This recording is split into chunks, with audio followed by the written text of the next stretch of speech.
దేవుని ప్రియమైన బిడ్డలారా, ప్రభువైన యేసుక్రీస్తు వారి నామములో మీ అందరికీ నా హృదయపూర్వకమైన వందనాలు చెల్లిస్తున్నాను. శత్రువుపై విజయం అనే అంశం మీద మరి యొక్క భాగముగా దేవుని వాక్యాన్ని మనం ధ్యానం చేయబోతున్నాం.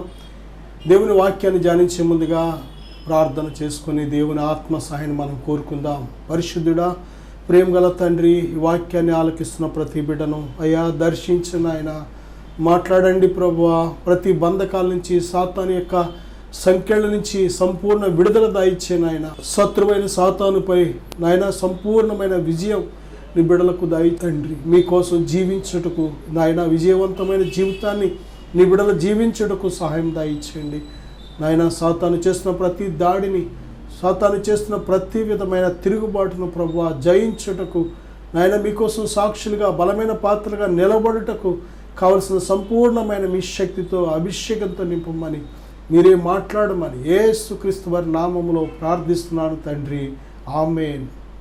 ప్రియబిడ్డలారా, గడిచిన భాగంలో విశ్వాసము, రెండు పరిశుద్ధాత్మ సహాయముతో మనము శత్రువైన సాతాన్ని జయించగలము అనే విషయాలు, రెండు విషయాలు, ప్రత్యేకమైన విషయాలు మనం ధ్యానం చేశాం. ఈ భాగంలో మరికొద్ది మాటలు మనం ధ్యానం చేయబోతున్నాం. ఎఫెసీ పత్రిక 6వ అధ్యాయం 11వ వచనంలో, మీరు అపవాది తంత్రములను ఎదిరించుటకు శక్తిమంతులగునట్లు దేవుడిచ్చు సర్వాంగ కవచమును ధరించుకొనుడి. దేని బిడ్డలారా, మనము పోరాడుచున్నది శరీరంతో కాదు, అంధకార సంబంధులగును అధికారులతోనూ అలాగే ఆకాశ మండలం అందున్న దురాత్మల సమూహములతోనూ పోరాడుతున్నాం. ప్రియబిడ్డలారా, ప్రతి మనిషి జీవితంలో ఒక యుద్ధము జరుగుతుంది. మన శత్రువైన సాతాను మనతో ఎప్పుడూ కూడా పోరాడుతూ ఉంటాడు. అలాగే శరీర సంబంధమైన మనస్సు ప్రక్కన పోరాడుతూ ఉంటుంది, అలాగే లోకము ప్రక్కన పోరాడుతూ ఉంటుంది. కాబట్టి ఈ యుద్ధంలో విజయాన్ని పొందాలి అంటే తప్పనిసరిగా దేని బిడ్డారా, శత్రువైన సాతాన్ని మరుముఖ్యంగా విజయాన్ని పొందాలి అంటే, శత్రువు మీద సంపూర్ణమైన విజయ జెండాను ఎగురవేయాలి అంటే మొదటిగా దేని బిడ్డారా, దేవుని ఆత్మను పొందుకోవాలి. బలవంతుడైన దేవుని నువ్వు కలిగి ఉంటే, దేవుని బిడ్డారా, దురాత్మల సమూహాలన్నీ కూడా దేవుని కంటే బలహీనమైనవే. దేవుడు వాటన్నిటికంటే బహు బలవంతుడు కనుక దేవుని ఆత్మను నువ్వు కలిగి ఉన్నప్పుడు, దేవుని ఆత్మను పొందుకొని ఆత్మానుసారంగా నువ్వు జీవిస్తున్నప్పుడు అతి సులువుగా శత్రువులను నువ్వు జయించగలుగుతావు, శత్రువైన సాతాన్ని జయించగలుగుతావు. రెండవదిగా విశ్వాసము, దేవుని అందలి విశ్వాసము. దేవుని సురోఫెనికియా స్త్రీ తన బిడ్డ దెయ్యము చేత బహు బాధపడుతుంటే ఆమె విశ్వాసాన్ని ప్రభు కోరారు. ఆమె కోరినట్టే, విశ్వసించినట్టే ఆమె కుమార్తె బాగుపడింది. ఇక ఈ భాగంలో మనం చూస్తే శత్రువుపై విజయం ఎలా పొందాలి అంటే సర్వాంగ కవచాన్ని ధరించుకోవాలి. మీరు అపవాది తంత్రములను ఎదిరించుటకు శక్తిమంతులగునట్లు దేవుడిచ్చు సర్వాంగ కవచమును ధరించుకొనుడి. దేవుడు ఇచ్చు సర్వాంగ కవచము. ఇది దేవుని బిడ్డలారా, మనంతటా మనము కలిగి ఉండే కవచం కాదు. ఈ సర్వాంగ కవచములో కొన్ని భాగాలు ఉన్నాయి. ఎఫెసీ పత్రిక 6వ అధ్యాయం 11వ వచనంలో, 13వ వచనంలో, అందుచేతను మీరు ఆపద్దినమందు వారిని ఎదిరించుటకును సమస్తము నెరవేర్చిన వారై నిలబడుటకును శక్తిమంతులగునట్లు దేవుడిచ్చు సర్వాంగ కవచమును ధరించుకొనుడి. ఎలయనగా మీ నడుమునకు సత్యము అను దట్టి కట్టుకొని నీతి అను మైమరుపు తొడుగుకొని పాదములకు సమాధాన సువార్త వలనైన సిద్ధ మనస్సును జోడు తొడుగుకొని నిలువబడుడి. ఇవన్నీయుగాక విశ్వాసమను డాలు పట్టుకొనుడి. దీనితో మీరు దుష్టుని అగ్నిబాణములన్నిటినీ ఆర్పుటకు శక్తిమంతులగుదురు. మరియు రక్షణయను శిరస్త్రాణమును దేవుని వాక్యమును ఆత్మ ఖడ్గమును ధరించుకొనుడి. ఆత్మ వలన ప్రతి సమయమందును ప్రతి విధమైన ప్రార్థనను విజ్ఞాపనను చేయుచు ఆ విషయమై సమస్త పరిశుద్ధుల నిమిత్తమును పూర్ణమైన పట్టుదలతో విజ్ఞాపన చేయుచు మెలకువగా ఉండుడి. దేని బిడ్డారా, ఇక్కడ సర్వాంగ కవచము ఎలాగైతే దేవుడు చెప్తున్నాడో, రక్షణ అనే శిరస్త్రాణం, నీతి అనే మైమరుపు, విశ్వాసం అనే డాలు, సత్యము అనే నడుమునకు దట్టి, అలాగే సమాధాన సువార్త వలనైన సిద్ధ మనస్సును జోడు, అలాగే దేవుని వాక్యం అనే ఆత్మ ఖడ్గము, దేవుని బిడ్డలారా, అలాగే ప్రార్థన విజ్ఞాపన అనే జీవితం, ఆత్మీయ జీవితం. ఎప్పుడైతే మనం ఈ విధంగా మనం సర్వాంగ కవచాన్ని ధరించుకొని సిద్ధంగా ఉంటామో, శత్రువు ఏ సమయంలో ఏ మూల నుంచి ఏ విధంగా వచ్చినా సరే నువ్వు నిలబడి వాడిని జయించగలిగినంత సంపూర్ణమైన శక్తితో నువ్వు నిలబడగలుగుతావు. దేవుని బిడ్డలారా, ఎంతమంది దేవుని సువార్త వింటున్నాం కానీ రక్షణ పొంది ఉన్నాం. రక్షణ పొంది చాలామంది ఎంతమంది వెనుకకు జారిపోయిన వారు, దేవుని బిడ్డలారా, నీతిని మరి తప్పిన వారు, ప్రియబిడ్డలారా, సత్యాన్ని ఒక దట్టిగా ఒకప్పుడు కట్టుకొని మళ్ళీ సత్యాన్ని విడిచిపెట్టిన వారు, అలాగే సమాధానాన్ని విడిచిపెట్టిన వారు ఎంతమంది ప్రియబిడ్డలారా ఈరోజు ఓడిపోవడానికి కారణాలు ఏంటో తెలుసా? ఇదే ఈ సర్వాంగ కవచాన్ని నిర్లక్ష్యం చేయడం, ఈ సర్వాంగ కవచమైన దేవుని వాక్యమనే ఆత్మ ఖడ్గాన్ని నిర్లక్ష్యం చేయడం, సత్యాన్ని మరి నిర్లక్ష్యం చేయడం, నీతిని నిర్లక్ష్యం చేయడం. దేవుని బిడ్డలారా, లోకంతో పోల్చుకొని మనుషులతో పోల్చుకొని వారు ఎందుకు వారు బ్రతుకుతున్నారు, నేను బ్రతికితే తప్పేంటి, వారు చేస్తున్నారు నేను చేస్తే తప్పేంటి, వారు అలా ప్రవర్తిస్తున్నారు నేను ప్రవర్తిస్తే తప్పేంటి, ఈ విధంగా మనుషులతో పడిపోయిన వారితో చెడిపోయిన వారితో పోల్చుకొని చాలామంది దేవుడిచ్చే సర్వాంగ కవచాన్ని పోగొట్టుకుంటున్నారు. దేవుని బిడ్డలారా, శత్రువుని జయించాలి అంటే సర్వాంగ కవచం చాలా ప్రాముఖ్యమైనది. ఇది దేవుడిచ్చేది, రక్షణ దేవుడిచ్చేది, సమాధానకరమైన మనసు దేవుడిచ్చేది, వాక్యం అనే ఆత్మ ఖడ్గము దేవుడిచ్చేది. దేవుడు నీతిమంతులుగా మనల్ని చేసి నీతి అనే మైమర్పును దేవుడిస్తున్నాడు, రక్షణ అనే శిరస్త్రాణాన్ని దేవుడిస్తున్నాడు. దేవుని బిడ్డలారా, ఇటువంటి ఈ సర్వాంగ కవచాన్ని తప్పనిసరిగా మనము ధరించుకోవలసి ఉంది. ప్రియబిడ్డలారా, చూడండి, యుద్ధంలో ఒక సైనికుడు ఏ విధముగా అవతల శత్రువు ఏ క్షణాన్ని వస్తాడేమోనని సిద్ధముగా ఈ యొక్క సర్వాంగ కవచాన్ని ధరించుకొని సిద్ధంగా ఉంటాడు. హెల్మెట్ కానీ, బూట్లు కానీ, గన్ కానీ, నడానికి బెల్ట్ కానీ, ఆ యొక్క యుద్ధంలో మరి దేని బిడ్డారా ఎటువంటి దెబ్బలు తగలకుండా మంచి బలమైన డ్రెస్సు ఏ విధంగా ఉంటాయో, దేని బిడ్డారా ఏ యొక్క ప్రాంతంలో ఎటువంటి శత్రువు ఏ విధంగా యుద్ధం చేస్తాడో ఆ శత్రువు వేసే ప్రతి దాన్ని ఎదుర్కోవడానికి ధీటుగా కావలసిన మరి వస్తువులను సిద్ధపరచుకుంటూ ఉంటారు. కాబట్టి దేని బిడ్డలారా, ఇది ఆత్మ సంబంధమైన యుద్ధం. మనం అందరం కూడా పోరాడుచున్నది శరీరంతో కాదు కానీ ఆత్మ సంబంధమైన యుద్ధం ఇది కనుక మనం పోరాడుచున్న జీవులు, మనతో పోరాడుచున్న జీవులు కూడా ఆత్మ సంబంధమైన జీవులు. అవి ఒకప్పుడు దేవదూతల వలె దేవుని సన్నిధిలో ఎంతో గొప్ప భోగాన్ని వెళ్ళబుచ్చాయి. కానీ మరి దేవునికి విరోధమైన గర్వం అనే పాపాన్ని ఎప్పుడైతే అవి చేశాయో దేవుని సన్నిధి నుంచి గెంటివేయబడి దురాత్మలుగా, అపవిత్రాత్మలుగా మరి అనేక రకాల పేర్లతో అవి పిలువబడుతున్నాయి. కనుక ఈరోజు భూమి మీద ఏలుబడి చేస్తూ మానవ జీవితాలను నాశనం చేస్తున్న ఈ శత్రువు కోటలను కోల్చాలి అంటే నువ్వు తప్పనిసరిగా దేవుడు ఇచ్చు సర్వాంగ కవచాన్ని నువ్వు ధరించుకోవాలి. దేని బిడ్డ, రెండవదిగా మనం చూస్తే యాకోబు రాసిన పత్రిక 4వ అధ్యాయం 7వ వచనంలో దేవునికి లోబడి ఉండండి, అపవాదిని ఎదిరించండి, అప్పుడు వాడు మీ వద్ద నుండి పారిపోవును. ఇది చాలా దేని బిడ్డలారా, చూడండి ఎంత శక్తివంతమైన మాట ఇది. అది చిన్న మాటే కానీ చాలా పవర్ఫుల్ మాట అన్నమాట. దేవునికి లోబడి ఉండండి. Obedience is the key. దేని బిడ్డలారా, విధేయతే తాళపు చెవి. మనం ఎన్ని మాటలు వినొచ్చు, చదవచ్చు, ధ్యానించవచ్చు, కానీ లోబడకపోతే, దేవుని మాటలకు లోబడకపోతే ఎన్ని విన్నా సరే వ్యర్థమే. ప్రియబిడ్డలారా, దేవుడు చెప్పిన ప్రతి మాట మనం ఆలకించాలి. దేవుడు ఎలా జీవించమంటున్నాడో, ఎలా ప్రవర్తించమంటున్నాడో, ఎలాగ మాట్లాడమంటున్నాడో, ఎలా కూర్చోమంటున్నాడో, ఎలా చూడమంటున్నాడో, ఎలా నడుచుకోమంటున్నాడో ప్రతిదీ ఆయన వాక్యంలో ఎలాగైతే మనకు దేవుడు మనం అలా జీవించినప్పుడే సంపూర్ణమైన విజయాన్ని మనం పొందుకోగలుగుతాం. నా సహోదరుడా, సహోదరి, ఆత్మీయ జీవితంలో సాతాను చేతిలో ఓడిపోతున్నావా, నలిగిపోతున్నావా, సాతాను ప్రేరేపణకు లోనై మోసపోతున్నావా? ఇదిగో శత్రువైన సాతాన్ని జయించడానికి దేవుడు నీకు ఇస్తున్న గొప్ప ఆయుధాలు ఏంటో తెలుసా? దేవుడిచ్చే సర్వాంగ కవచాన్ని ధరించుకో. రెండవదిగా దేవునికి లోబడు. దేవునికి ఎంతగా లోబడతావో అంతగా విజయాన్ని పొందుకుంటూ ఉంటావు. ప్రియబిడ్డ, బైబిల్ చెబుతుంది కదా, నీ ప్రవర్తన అంతటి మీద ఆయన అధికారమునకు ఒప్పుకొనుమని చెబుతుంది. కనుక మన ప్రవర్తన మీద దేవునికి చోటు ఇవ్వాలి, దేవునికి అధికారం ఇవ్వాలి, దేవునికి స్థానం ఇవ్వాలి. పూర్తిగా ప్రభువా, ఇదిగో అపొస్తలుడైన పౌలు గలతీ 2:20 అన్నట్టు, నేను క్రీస్తుతో కూడా చనిపోతిని, ఇకను బ్రతుకుచున్నది నేను కాదు, క్రీస్తే నా యందు ఉన్నాడు అని.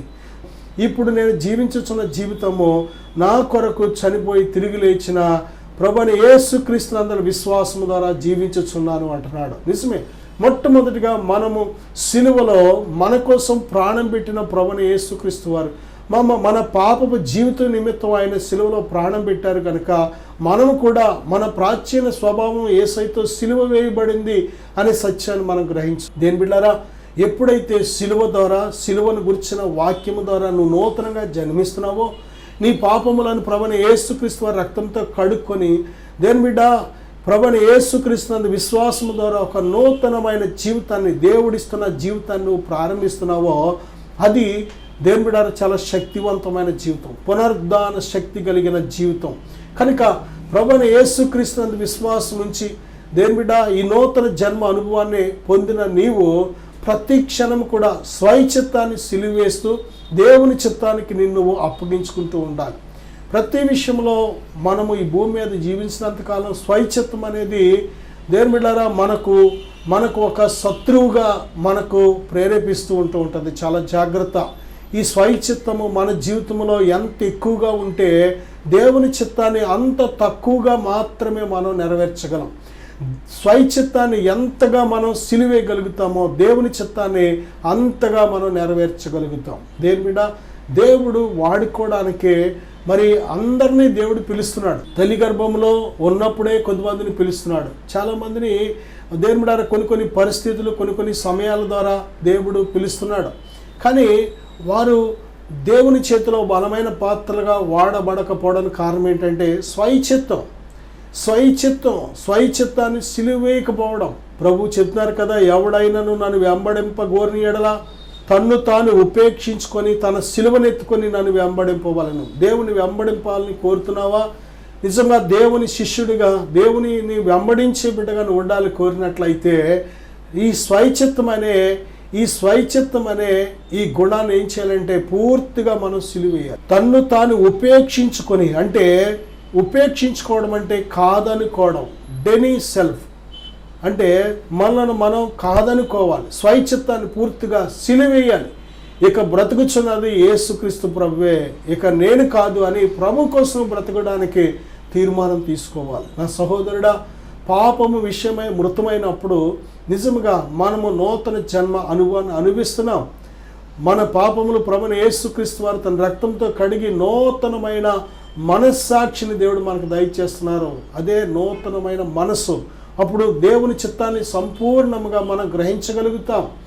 రోమా 12:2 ప్రకారం మారు మనసు పొందినప్పుడు దేవుని చిత్తాన్ని మనం గ్రహించగలుగుతాం. ఏది ఉత్తమమైనదో, ఏది అనుకూలమైనదో, ఏది అనుకూలమో, ఏది సంపూర్ణమో, ఏది ఉత్తమమో, దేవుని చిత్తం ఏమిటనేది స్పష్టంగా మనం గ్రహించగలుగుతాం. నా సహోదరుడా, నిజమే, దేవుని చిత్తం గ్రహించడం ఎంత గొప్ప విలువైన పనో, అలాగే గ్రహించిన దేవుని చిత్తాన్ని కూడా మనం లోబడడం అనేది చాలా ప్రాముఖ్యమైన విషయం.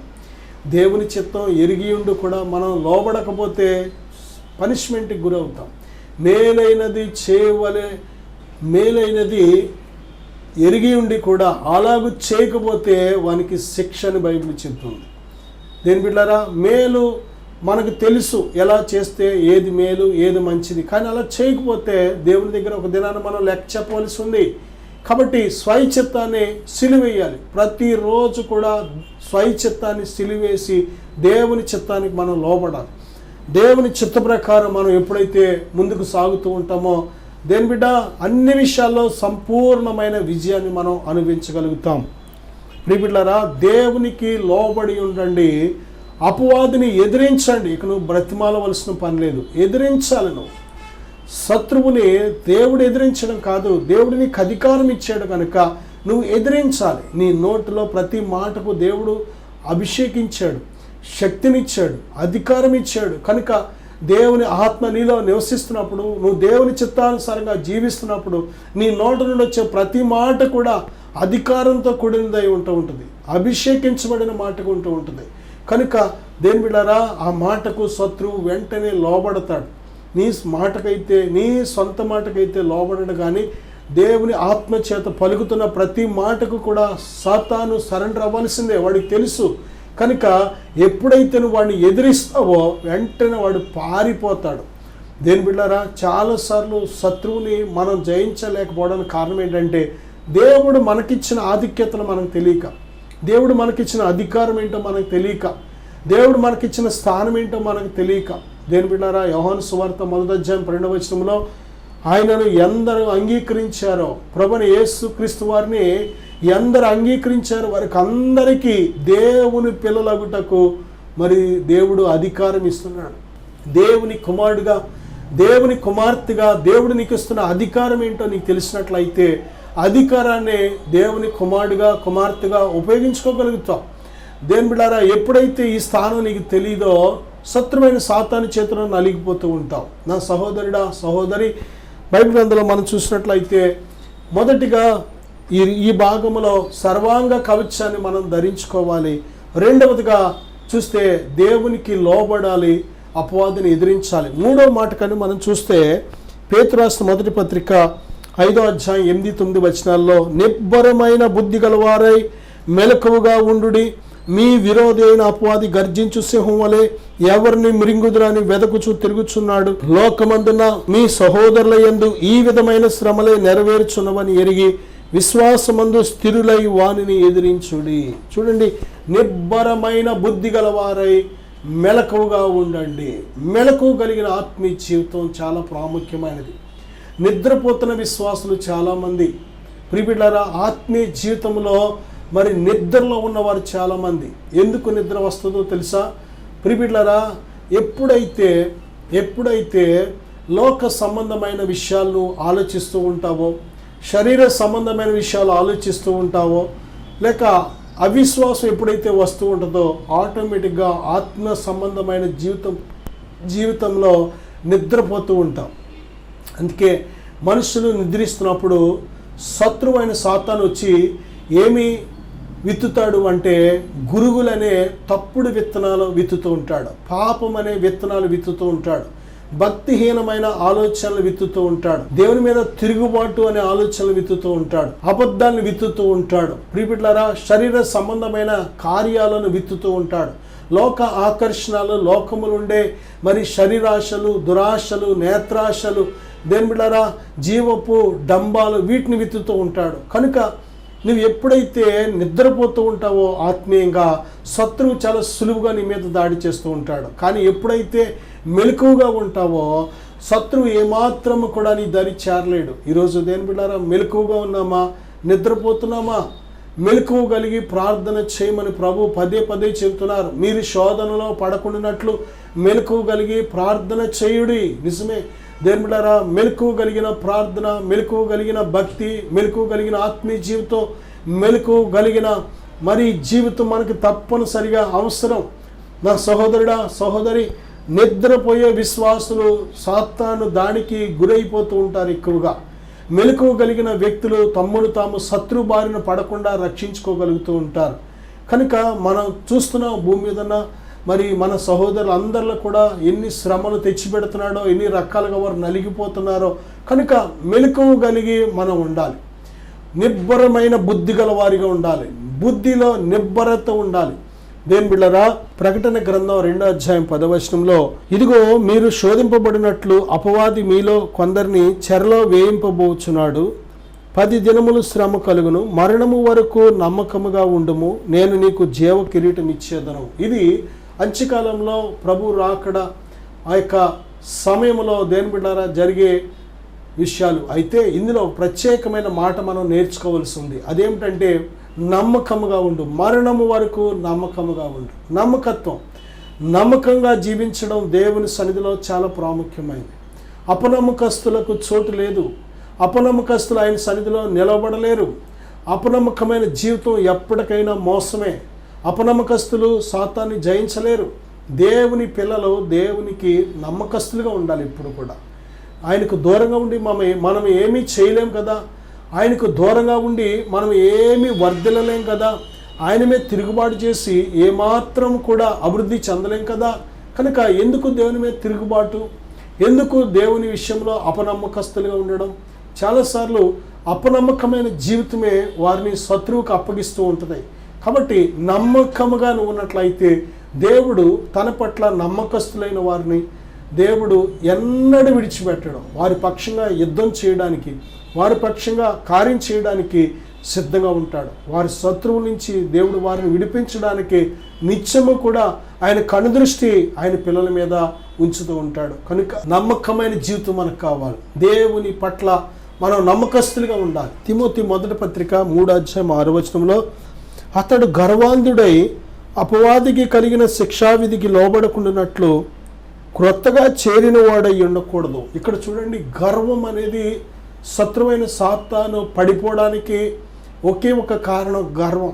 దేవుని కంటే తన్ను తాను హెచ్చించుకున్నాడు. ఆ గర్వం వల్లనే దేవుడు వాడికి ఇచ్చిన స్థితి నుండి వాడు గెంటివేయబడ్డాడు. మనకు స్పష్టంగా బైబిల్ గ్రంథంలో మనం చూడగలం. కనుక ఈ గర్వం అనేది మనుషుల్లో వస్తుందంటే బైబిల్ చెప్తుంది, నాశనమునకు ముందు గర్వం నడుస్తుంది. బిడ్డలారా, గర్వానికి చోటు ఇవ్వకూడదు. మనం గర్వం అనేది ఎట్టి పరిస్థితుల్లో మన జీవితంలో రానివ్వకూడదు. గర్వము రాకుండా చూసుకోవాలి.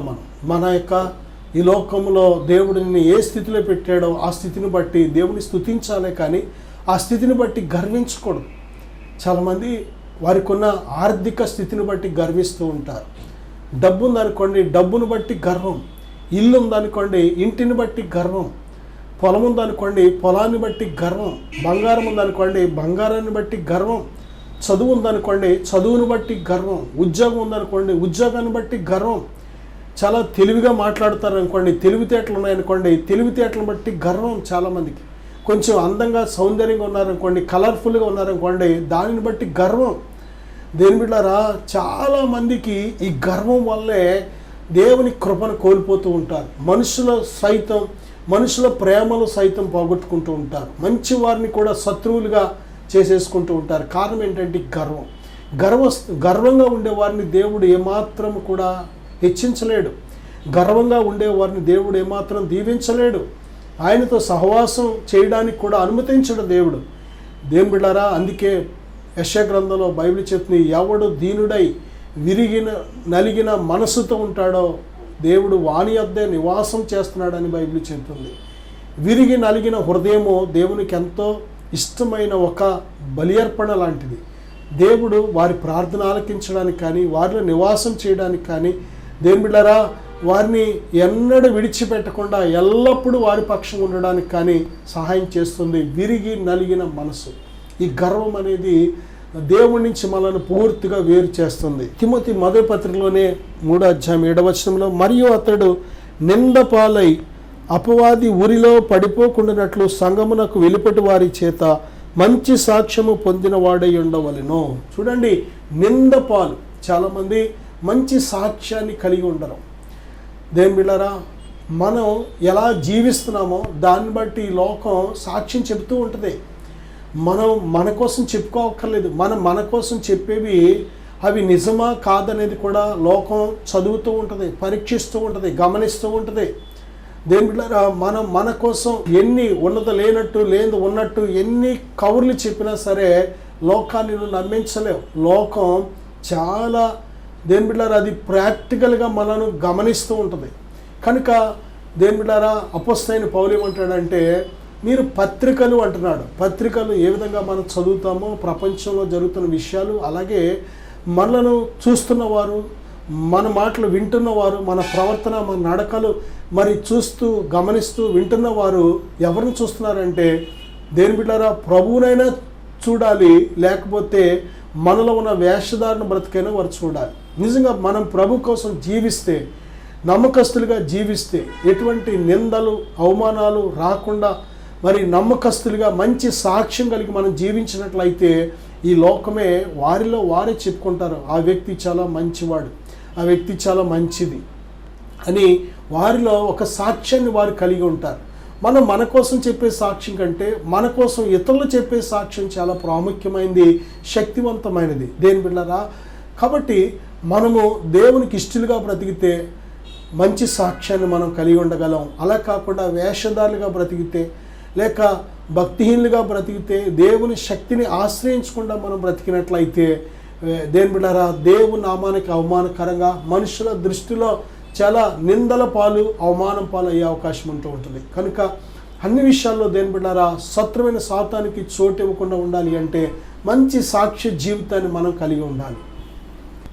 అలాగే శత్రువుకి చోటు ఇవ్వకుండా ఉండాలి అంటే కొరింథీయులకు రాసిన మొదటి పత్రిక 7వ అధ్యాయం 5వ వచనంలో, ప్రార్థన చేయుటకు మీకు సావకాశము కలిగినట్లు కొంతకాలం వరకు ఉభయుల సమ్మతి చొప్పుననే తప్ప ఒకరినొకరు ఎడబాయకుడి.